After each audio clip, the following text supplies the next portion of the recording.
Les accusations de sorcellerie signifient un arrêt de mort, jusqu'à ce que de mystérieux étrangers interviennent. Les voix en colère de la foule rassemblée sur la place du village montaient à travers la brume matinale. Elara Blackwood observait cette scène depuis la fenêtre de sa maison, sentant son cœur battre rapidement. Jusqu'à hier soir encore, la jeune femme de 23 ans était connue comme une herboriste ordinaire. Mais maintenant les villageois l'accusaient d'être une sorcière. Tout avait commencé avec la mystérieuse maladie du fils de Lord Garrett, Marcus. Le jeune noble était alité avec de la fièvre depuis 3 jours et aucun médecin n'avait pu lui apporter la guérison. Dans son désespoir, Lord Garrett avait fait appeler Elara en dernier recours. Le mélange guérisseur d'Elara avait ramené Marcus du bord de la mort. Cependant, le processus de guérison avait semblé suspect aux yeux des villageois. Elle n'est pas une guérisseuse ordinaire, criait le boucher Aldwin, brandissant sa hache en l'air. Aucun mélange naturel ne guérit si rapidement. La mère d'Elara la prit dans ses bras et essaya de la consoler. Calme-toi, mon enfant, Lord Garrett te protégera, tu as sauvé son fils. Mais Elara pouvait voir la peur dans les yeux de sa mère. Une accusation de sorcellerie signifiait que la Sainte Inquisition interviendrait, et la justice de l'Inquisition se terminait généralement par le bûcher. Un coup dur à la porte fit bondir le cœur d'Elara. Quand sa mère ouvrit la porte avec des mains tremblantes, l'inquisiteur Bénédicte se tenait devant elle avec 3 soldats armés. Elara Blackwood éleva Bénédicte sa voix, ses yeux froids scrutant la jeune femme. Tu es accusée de sorcellerie, d'abus de pouvoir surnaturel et de pacte avec le diable. Le monde d'Elara s'assombrit soudainement. Pendant que sa mère criait, les soldats la saisirent et attachèrent ses bras derrière son dos. Les menottes de fer froid faisaient mal à son poignet. Mais cette douleur physique n'était rien comparée à la peur dans son cœur. Le tribunal installé dans la salle municipale était comme un spectacle. Bénédicte siégeait sur le haut podium, tandis que la galerie publique était remplie de villageois. Tous étaient venus assister à la condamnation du couple, car personne n'avait jamais vu quelqu'un être acquitté d'accusations de sorcellerie. Et Lara Blackwood, la voix de Bénédicte résonna dans la salle. Comprends-tu les accusations portées contre toi? Et Lara leva la tête et regarda l'inquisiteur dans les yeux. Sa peur était toujours là, mais maintenant elle était accompagnée de colère. Je les comprends, et je les rejette toutes. Des murmures s'élevèrent des rangs des spectateurs. Bénédicte leva la main et demanda le silence. Témoin à Dirian Fletcher, appela Bénédicte, le vieux fermier s'avança et prêta serment. Je l'ai vue la nuit dans la forêt, dit Adrian en pointant son doigt vers Elara. Elle émettait une lumière argentée et parlait aux plantes. Elle effectuait un rituel satanique. L'avocat d'Elara, le jeune Robert Ashford, se leva. Objection. Comment le témoin peut-il voir si clairement ce qu'il a vu dans l'obscurité totale? Bénédicte rejeta l'objection. Rejeté. Continuez, Fletcher. Un autre témoin s'avança, puis un autre. Tous prétendaient qu'Elara avait montré un comportement suspect, mais aucun ne pouvait fournir de preuves concrètes, jusqu'à ce que David, le serviteur personnel de Marcus, s'avance. J'ai vu la dame quand elle soignait le malade, dit David d'une voix tremblante. Une lumière bleue sortait de ses mains, et elle chantait, dans une langue que je ne connaissais pas, comme si elle jetait un sort. Cette déclaration changea complètement l'atmosphère dans la salle. Les gens se regardaient avec peur. La lumière bleue était l'un des signes les plus évidents des sorcières, et Lara sentit son cœur battre rapidement. Ce que David disait était vrai, mais c'était un talent naturel, pas un pouvoir maléfique. Comment pouvait-elle l'expliquer? Avez-vous une défense? Demanda Bénédicte, son sourire froid se dessinant sur son visage. Robert se leva, mais avant qu'il puisse parler, les portes de la salle s'ouvrirent avec un grand bruit. Entrèrent des gens qu'elle n'avait jamais vus. Tous les trois étaient grands, pâles et extraordinairement beaux, mais le plus frappant était l'homme qui marchait à leur tête, dans sa cape noire profond, avec des cheveux argentés tombant sur ses épaules. Cet homme attira toute l'attention dès qu'il entra dans la pièce. Ses yeux étaient d'un type de bleu qu'Elara n'avait jamais vu, comme s'il reflétait les endroits les plus profonds de l'océan. Mais le plus surprenant était la femme qui marchait à côté de lui. Lady Seraphina était la plus belle femme qu'Elara connaissait. Ses cheveux blonds dorés rayonnaient de lumière, sa peau de porcelaine paraissait presque transparente. Elara réalisa immédiatement que ces gens n'étaient pas ordinaires. Inquisiteur Bénédicte. L'homme parla lentement, sa voix résonnant dans la salle. Je suis le comte Lucien Ravencrest. J'ai le droit d'intervenir dans ce procès. Le visage de Bénédicte se mélangea d'abord d'étonnement, puis de colère. Ceci relève de la juridiction de la Sainte Inquisition, comte. Votre intervention est légale, interrompit le jeune homme à côté de lui, qui était manifestement le fils de Lucien. L'accusé est sous notre protection, selon l'article 15 du traité du Nord. Bénédicte n'avait pas du tout prévu cette situation. Le traité du Nord était un accord signé des siècles auparavant avec les mystérieuses terres du Nord. Mais personne ne pensait que ce traité était encore valide. De quel droit prétendez-vous que cette fille est sous votre protection? Demanda Bénédicte, le doute évident dans son ton. Lady Seraphina s'avança, s'approchant d'Elara avec des pas élégants. Quand elle toucha la jeune femme, la salle se tut comme si elle était gelée. Parce qu'elle est de notre sang, dit Seraphina, sa voix sonnait comme de la musique, de la lignée de l'ancien sang, et selon nos lois, elle est une personne qui doit être protégée. Bénédicte était confus. Il n'avait jamais entendu parler de la lignée de l'ancien sang, mais l'autorité du comte Ravencrest était indiscutable. Les seigneurs des terres du Nord étaient assez puissants pour défier même le roi. Si cette fille est de votre lignée, dit Bénédicte, essayant de sauver la situation, pourquoi a-t-elle vécu ici jusqu'à maintenant? Pourquoi ne vous a-t-elle jamais vu? Lucien s'approcha du podium à pas lourds. À chacun de ses pas, un vent froid remplissait la salle, comme si l'hiver du Nord venait avec lui. Les porteurs de l'ancien sang vivent normalement comme des humains ordinaires, jusqu'à ce que leur pouvoir s'éveille, expliqua-t-il. Mais dans les moments de danger, le sang appelle, et nous répondons à cet appel. Et Lara écoutait ces conversations avec étonnement. Qui étaient ces gens, et pourquoi la protégeaient-ils? Mais intérieurement, elle ressentait une étrange proximité avec ces étrangers, comme si elle les connaissait. Je veux des preuves, dit Bénédicte avec insistance, des preuves concrètes que cette fille est de votre lignée. Sérafina sourit, mais ce sourire n'était pas doux, plutôt comme un chat prédateur qui avait remarqué la faiblesse de sa proie. Bien sûr, dit-elle, mais nous effectuerons le test ici, devant tous les yeux. L'hésitation de Bénédicte était évidente, mais il était arrivé à un point où il ne pouvait plus reculer. Quel type de test? Demanda-t-il. Le fils de Lucien, Damien, s'avança. Le beau jeune homme, avec sa mâchoire tranchante et ses yeux sombres, attirait l'attention. Quand il regarda Elara, le cœur de la jeune femme commença à battre rapidement. Le rituel de reconnaissance du sang, dit Damien, sa voix profonde et impressionnante. Les porteurs de l'ancien sang montrent leur pouvoir naturel quand ils entrent en contact avec nous.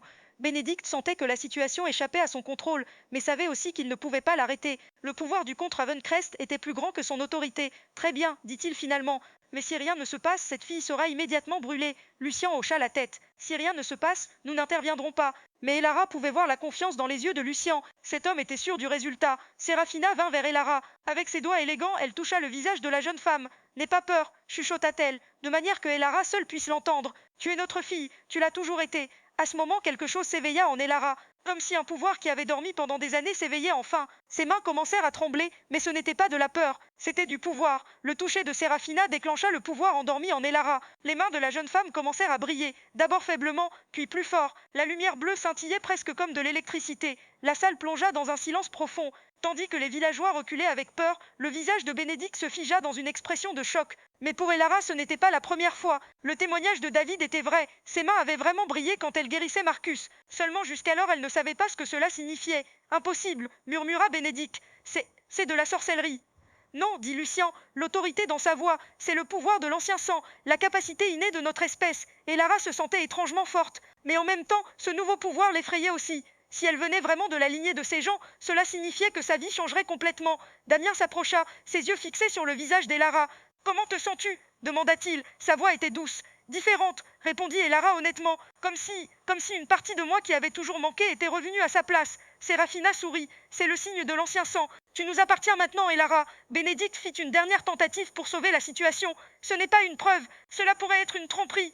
Les vraies sorcières sont comme... Ces mots furent coupés, car la lumière autour d'Elara commença à devenir encore plus forte. Et dans cette lumière, des images commencèrent à apparaître. Des images du passé, des souvenirs, des scènes d'endroits auxquels elle n'appartenait pas. La jeune femme pouvait voir des prairies, des châteaux, des visages qu'elle n'avait jamais vus. Et dans toutes ces images, il y avait Lucien, Sérafina et Damien, comme s'ils avaient vécu ensemble pendant des siècles. Ce sont des souvenirs, chuchota Elara avec étonnement. Mais ce ne sont pas mes souvenirs, les souvenirs de l'ancien sang, expliqua Lucien. Pouvoir et connaissances transmis à travers les générations. Tu n'es pas seulement une seule personne, Elara, tu es la continuation d'un héritage millénaire. La salle était devenue complètement silencieuse. Les villageois suivaient cette scène comme ensorcelés. Aucun n'avait jamais vu une telle chose. Bénédicte avait maintenant complètement perdu le contrôle. C'est inacceptable. La Sainte Inquisition n'a aucun pouvoir ici, dit Lucien, sa voix menaçante. Cette fille est maintenant sous notre protection. Et nos lois sont plus anciennes que tes lois. Et Lara saisit soudainement la main de Damien. Le jeune homme sentit qu'il était enveloppé par ce toucher. Quand le pouvoir d'Elara se combina au sien, une atmosphère vraiment magique se créa dans l'air. Qui suis-je demanda Elara, ses yeux fixés sur le visage de Lucien. Tu es notre fille perdue, dit Sérafina, des larmes se rassemblant dans ses yeux. Il y a des années, tu as été envoyée grandir parmi les humains ordinaires. Mais maintenant, il est temps de rentrer à la maison. Bénédicte résista une dernière fois. C'est de la folie. Cette fille est une sorcière et doit recevoir sa punition. Mais la salle n'était plus sous son contrôle. Même les villageois en étaient venus à changer leur attitude envers Elara. Ce qu'ils voyaient n'était pas de la sorcellerie. C'était quelque chose de beaucoup plus sacré. Lord Garrett, qui était resté silencieux jusqu'alors, se leva maintenant. Inquisiteur Bénédicte, dit-il, sa voix déterminée. Mon fils vit grâce à cette jeune dame. Si elle est vraiment sous la protection du comte Ravencrest, je suis contre la continuation de ce procès. Cette déclaration fut le dernier coup pour Bénédicte.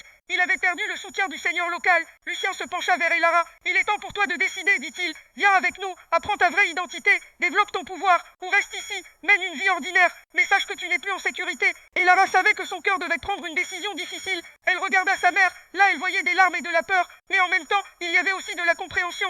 Mère, dit-elle doucement. Va, mon enfant, dit sa mère d'une voix tremblante. Ce n'est pas ta place. Ça ne l'a jamais été. Elara tint fermement la main de Damien. Le jeune homme sentit son cœur battre rapidement à se toucher. Je viendrai avec toi, dit-elle finalement. Mais puis-je voir ma mère après un moment? Sérafina sourit, cette fois avec une vraie chaleur. Bien sûr, tu ne nous appartiens plus seulement maintenant. Tu es la personne qui forme un pont entre deux mondes. Bénédicte pria une dernière fois. Ce procès ne peut pas être arrêté. Mais Lucien se tourna vers lui avec des yeux froids. Le procès est déjà terminé, dit-il, et ton pouvoir dans ces terres aussi. D'un mouvement, les soldats derrière Bénédicte restèrent figés, comme si le temps lui-même s'était arrêté. Comment murmura Bénédicte. Ancien pouvoir, dit Lucien simplement, beaucoup plus ancien que tu ne pourrais comprendre. En quittant la salle d'audience, Elara n'était plus la personne qu'elle avait été auparavant. Tandis qu'elle marchait avec Lucien, Séraphina et Damien, les villageois faisaient respectueusement place. Personne ne pensait à les défier. Dehors, une magnifique voiture attendait, noire, ornée de runes magiques et tirée par 6 chevaux. Ce véhicule était d'un type qu'Elara n'avait jamais vu. C'est notre chemin de retour vers notre royaume, expliqua Damien, en aidant Elara à monter dans la voiture. L'intérieur de la voiture était beaucoup plus spacieux et luxueux qu'il n'y paraissait de l'extérieur. Fauteuil de velours, lampe de cristal et petites boules de lumière flottant dans l'air. Venez-vous vraiment d'un monde magique demanda Elara, ses yeux encore pleins d'étonnement en examinant tout. Oui, dit Séraphina. Et maintenant tu viens de là aussi. Quand la voiture commença à bouger, Elara regarda par la fenêtre. La ville devenait plus petite à mesure qu'elle s'éloignait, mais étrangement, elle ne ressentait aucune nostalgie. Au contraire, elle avait le sentiment d'aller enfin au bon endroit. As-tu peur demanda Damien, l'inquiétude dans sa voix. Et Lara réfléchit un moment. Non, dit-elle finalement, pour la première fois de ma vie, je n'ai pas peur. Damien sourit. Ce sourire réchauffa le cœur d'Elara. Pour la première fois, elle se sentait vraiment en sécurité. Le voyage dura toute la journée, mais étrangement, Elara ne ressentait aucune fatigue. Comme si la voiture elle-même avait un pouvoir magique qui rafraîchissait ses passagers. Le soir, un énorme château commença à apparaître au loin. Le château de Ravencrest était un bâtiment plus grand et plus magnifique qu'elle n'en avait jamais vu. Haute tour, toit argenté et fenêtres de cristal couvrant les murs de haut en bas. C'est notre maison, dit Lucien avec fierté. Et Lara retint son souffle en regardant le château. Incroyable, murmura-t-elle. Les portes du château s'ouvrirent automatiquement quand ils s'approchèrent. Quand ils entrèrent, et Lara rencontra un monde complètement nouveau. Jardin, cascades et boules de lumière colorées volant dans l'air. Les habitants du château étaient sortis pour les accueillir. Tous ressemblaient à la famille de Lucien, grand, élégant et beau. Mais quand ils regardaient Elara, il y avait du respect et de l'intérêt dans leurs yeux. Bienvenue, dit une femme âgée en s'approchant d'Elara. Je suis Lady Margaret, je suis l'administratrice de ce château. Merci, dit Elara, essayant encore de comprendre si tout était réel. Damien toucha légèrement le bras d'Elara. Laisse-moi te montrer ta chambre, dit-il. Tu dois te reposer. Elara suivit Damien à travers l'intérieur du château. Les couloirs étaient comme une galerie d'art. Les portraits de gens des siècles passés étaient accrochés le long des murs. Et étrangement, Elara pouvait voir dans tous des caractéristiques qui lui ressemblaient. Ce sont nos portraits de famille, expliqua Damien. Tu fais aussi partie de cette lignée. La chambre d'Elara était comme une chambre de princesse. Un grand lit, un balcon de verre et dans les armoires de beaux vêtements qu'elle n'avait jamais vus. Sont-ils pour moi demanda-t-elle. Bien sûr, dit Damien. Tu nous appartiens maintenant. Et dans notre royaume, tout le monde vit comme un roi. Elara s'assit sur le lit. Sa douceur était d'un type qu'elle n'avait jamais expérimenté. Damien, dit-elle, appartiens-je vraiment à votre famille? Ou est-ce juste quelque chose que vous dites pour me protéger? Damien s'assit à côté d'elle. Il y avait du sérieux dans ses yeux. Tu appartiens définitivement à notre famille, dit-il. Mais, pas au sens normal. Que veux-tu dire? Damien prit une profonde respiration. Notre espèce, nous sommes immortels, Elara. Nous sommes des vampires. Elara essaya de comprendre les paroles de Damien. Vampire, il n'existait que dans les légendes. Vampire, répéta-t-elle. Mais, vous ne buvez pas de sang, vous ne brûlez pas au soleil. Damien sourit. Ce sont des histoires inventées pour effrayer les humains. Les vrais vampires sont très différents. Nous venons du berceau de la magie naturelle. Nous buvons du sang, oui, mais pas pour tuer. Et le soleil ne nous brûle pas. Il affaiblit juste un peu nos pouvoirs. Et Lara sentit son cœur battre follement. Et moi, si je suis un vampire, tu es un demi-vampire, dit Damien. Ta mère était humaine, ton père était vampire. Tu es un mélange des deux espèces. C'est pourquoi tu es beaucoup plus puissant. Cette explication répondait à beaucoup de questions dans la tête d'Elara. Pourquoi elle s'était toujours sentie différente? Pourquoi elle avait un talent inné pour la guérison? Pourquoi elle ne s'était jamais sentie appartenir aux villageois? Qui est mon père? Demanda-t-elle. Le visage de Damien s'assombrit. C'est une longue histoire, dit-il. Le visage de Damien s'assombrit. C'est une longue histoire, dit-il. Mais il n'est plus parmi nous. Et Lara remarqua la douleur dans la voix de Damien. Est-il mort? Les vampires ne meurent pas, dit Damien. Mais ils peuvent disparaître. Ton père a disparu dans les guerres sombres. Depuis, nous n'avons reçu aucune nouvelle. Et Lara ressentit de la tristesse pour la perte de son père qu'elle n'avait jamais connue. Mais en même temps, elle était aussi soulagée d'apprendre enfin la vérité sur ses origines. Que se passe-t-il maintenant? Demanda-t-elle. Maintenant ta vraie formation va commencer, dit Damien. Tu vas apprendre à contrôler tes pouvoirs. Tu vas devenir partie de la société vampire. Et il hésita, puis continua. Si tu veux, tu seras avec moi. Et Lara vit l'intensité dans les yeux de Damien. Ce beau vampire n'était pas seulement lié à elle par des liens familiaux. Il ressentait autre chose. Tu veux dire? Je veux dire, dit Damien en touchant sa main avec la sienne. Tu es très spécial pour moi. Pas seulement comme membre de la famille. Tu pourrais être ma compagne. Le cœur de Lara battait rapidement.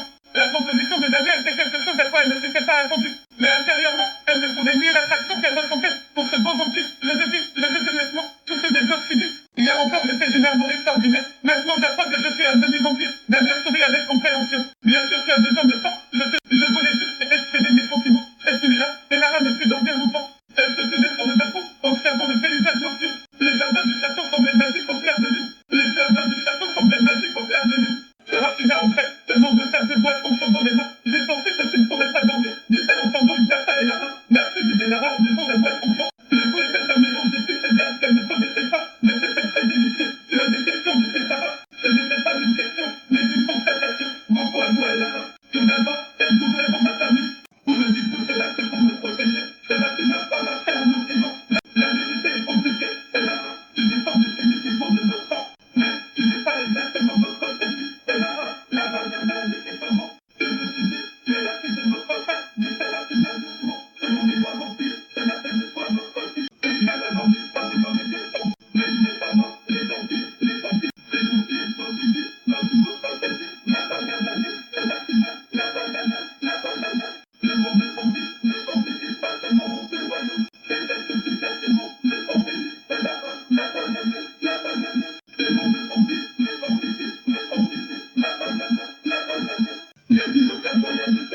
Si, dit Séraphina, mais sa voix était désespérée. Mais c'est très dangereux, et nous avons besoin de ton pouvoir. Et Lara fut surprise. Mon pouvoir, le demi-vampire, entendait unir le pouvoir des deux. Tu peux ouvrir et fermer des portes. Tu peux voyager entre les dimensions. Mais c'est très dangereux, les implications moyennes. Si même cette source de pouvoir ancienne, cette entité mystérieuse au cœur du territoire vampire, ne reconnaissait elle et ses enfants comme significatifs. Il y avait peut-être de la vérité dans la prophétie. Que dois-je faire? Demanda-t-elle. Séraphina sourit en voyant sa détermination. D'abord, tu dois apprendre à contrôler tes pouvoirs. Ensuite, si tu le veux vraiment, nous pouvons partir en mission de sauvetage. Le lendemain matin, la reformation de Lara commence. Dans les jardins du château, Lucien l'attendait. À côté de lui se tenait une jeune femme qu'elle n'avait pas encore rentrée. Voici Elena, présenta Lucien. Elle sera ton instructrice. Elena semblait avoir l'âge de Lara, mais il y avait beaucoup plus d'expérience dans ses yeux. Ses cheveux noirs tombaient jusqu'aux épaules et ses yeux violets semblaient presque magiques. Bonjour, dit Elena, sa voix sonnait comme de la musique. Je suis ici pour t'aider à développer tes pouvoirs. La première leçon était le contrôle du pouvoir. Les mains de Lara commencèrent à briller, comme hier, mais cette fois beaucoup plus fort. Attention, dit Elena, si le pouvoir est laissé incontrôlé, il peut brûler tout autour de toi. En effet, les fleurs que Lara touchait commençaient à s'étaler à cause de l'énergie excessive. Comment puis-je contrôler? Respire, dit Elena calmement. Ton pouvoir fait partie de toi. Tu le contrôles, pas lui qui te contrôler. Pendant des jours, Lara a appris différentes techniques. Pas seulement la guérison, mais aussi le sens de défense, bloquer les pouvoirs ennemis, même les percer de petits objets. Mais le plus important était qu'elle commençait la formation pour les voyages interdimensionnels. C'est très dangereux, dit Elena sérieusement. Si tu vas dans la mauvaise dimension, tu ne trouveras peut-être pas le chemin du retour. Je te trouverai mon père, dit Elena avec détermination. Elena hocha la tête. Je comprends. Mais d'abord tu dois te prêter. Le soir, la mère c'était généralement du temps avec elle. Il se promenait dans les jardins du château et il lui racontait l'histoire des vampires. Le premier vampire était interprété à partir de l'attitude. Avec le temps, il se sont mélangés avec les humains et ainsi est apparue une espèce. Mais tu es un vampire complet? Demanda Lara.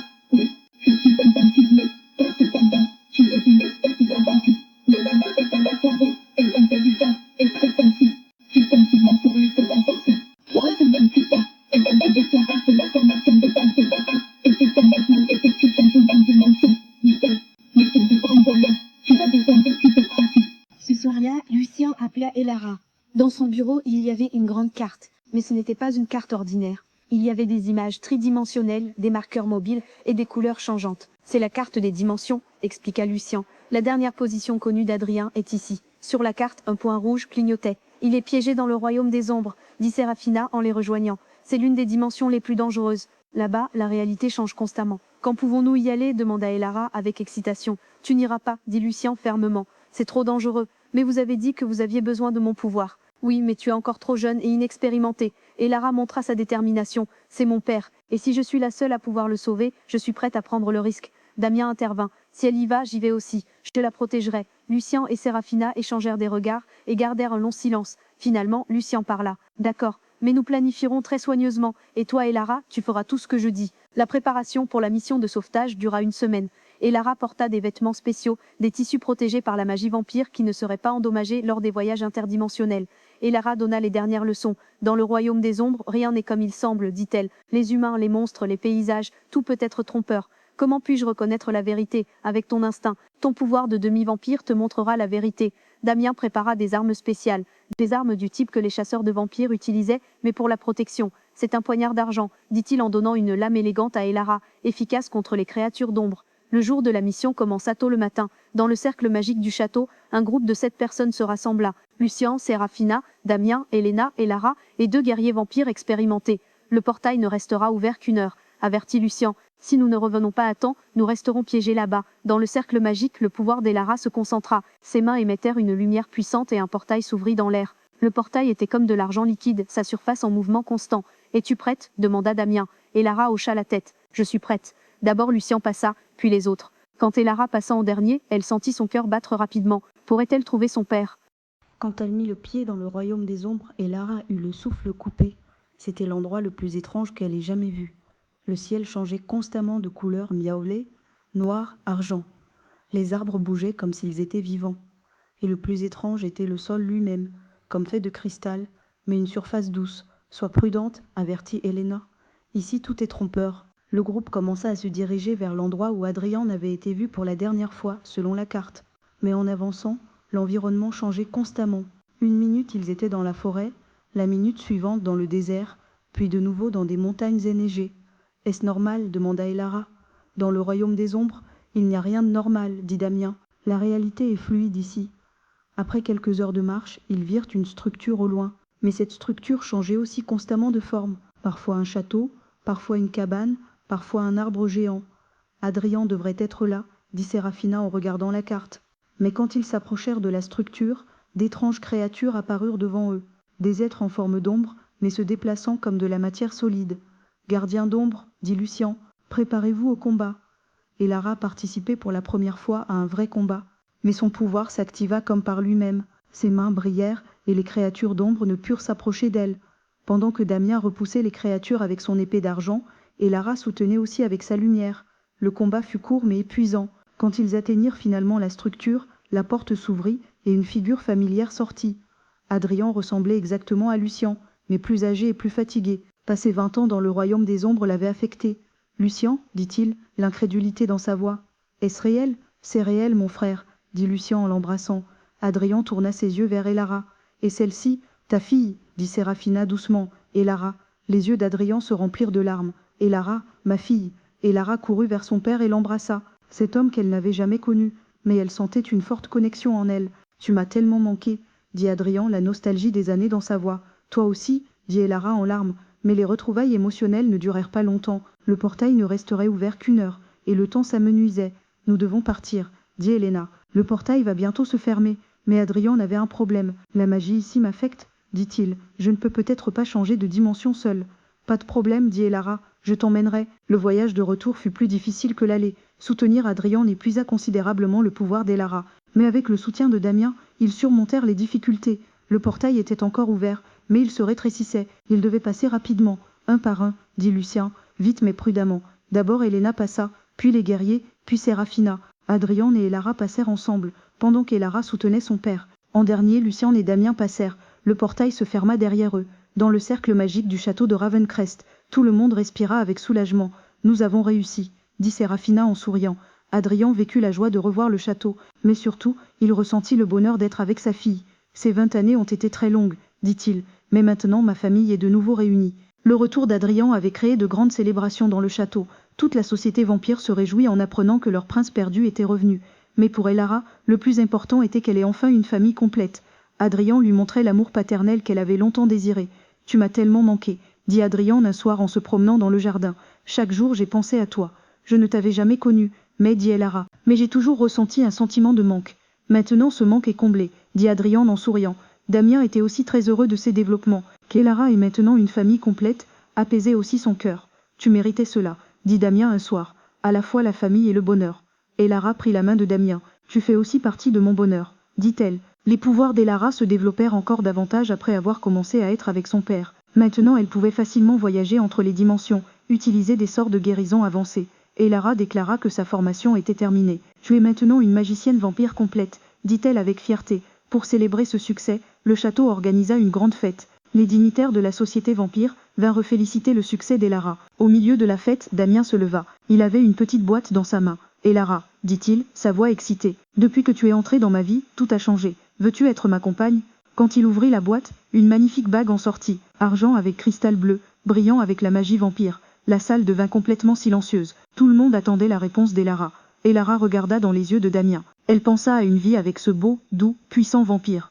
Oui, dit-elle en souriant, je veux être ta compagne. La salle se remplit d'applaudissements et d'acclamations. Damien mit la bague au doigt d'Elara et l'embrassa. Les mariages de vampires étaient très différents des mariages humains. Ils avaient lieu au clair de lune dans des jardins magiques et contenaient des rituels très spéciaux. Séraphina aidait Elara avec les préparatifs du mariage. Une mariée vampire est très spéciale, dit-elle. Tu es à la fois humaine et vampire, c'est très rare. La robe de mariée était tissée de fils d'argent, ornée de cristaux. Quand Elara la porta, elle ressemblait à une vraie princesse. Adrien avait préparé un cadeau spécial pour le mariage. C'est notre collier de famille, dit-il en mettant un collier d'argent autour de son cou. Il est dans notre famille depuis des générations. Le jour du mariage, il y eut de grandes festivités dans le château. Des centaines de vampires vinrent en l'honneur du couple et de la mariée. Quand la lune atteignit son apogée, le mariage commença. Elara entra dans la cérémonie dans les jardins magiques au bras de son père. Le chemin qu'elle empruntait était éclairé de lumière argentée. Les fleurs s'ouvraient pour elle. Damien attendait devant l'autel. Dans son costume de mariage noir, il était très beau. Le prêtre vampire effectua la cérémonie dans l'ancienne langue. Des mots anciens qui unissaient deux familles, liaient deux âmes. Sangassan, âme à âme, dit le prêtre. Ensemble pour l'éternité. Damien et Elara se jurèrent fidélité en se regardant dans les yeux. Tu es ma vie, dit Damien. Tu es ma force, dit Elara. Quand ils s'embrassèrent, les fleurs autour d'eux brillèrent plus fort. La magie vampire saluait leur amour. Après le mariage, le couple partit pour une lune de miel magique. Ils allèrent au lac de cristal, l'un des plus beaux endroits du royaume vampire. Le lac de cristal était, comme son nom l'indique, rempli d'eau cristalline et de lumière magique. Tout autour il y avait des jardins de fleurs qui ne fanaient jamais. C'est magnifique, dit Elara en s'asseyant au bord du lac. Tu es plus magnifique, dit Damien en embrassant la main de sa femme. Pendant la lune de miel, le couple apprit à mieux se connaître. Damien enseigna à Elara l'histoire et les traditions des vampires. Elara raconta aussi à Damien des histoires du monde humain. Connaître les deux mondes est très chanceux, dit Damien. Tu peux vivre dans les deux royaumes.